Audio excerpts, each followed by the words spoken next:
Hello, right, we are back in Chertsey, so this is probably part 3 to the previous videos you might have seen of us installing a kitchen. So I have got my tiling tools, so we were currently waiting for the worktops to be fitted, so worktops are in and we're just got ourselves ready to start doing some tiling. And the client has chosen these tiles. Let's see if we get it more in the line. So we're going to be doing that in brick style. We'll start on this one first and then work our way around. And once it's connected, it's the same. Let's go straight in.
Baby jump.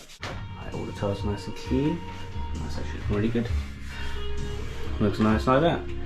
But it's ready for grouting. So we're going to be using gunmetal grey, and we're going to be using the same matching silicone. It's a new product from Bob.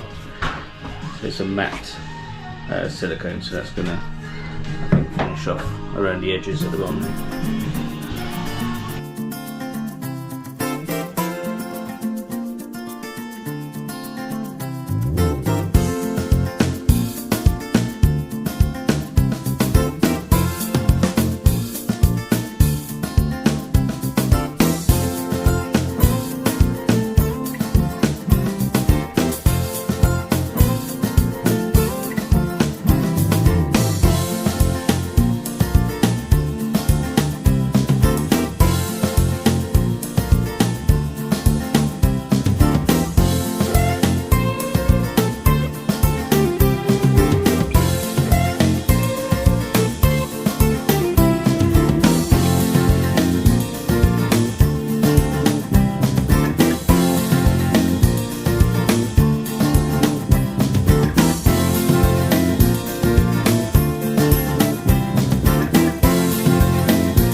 Just like that, it's finished.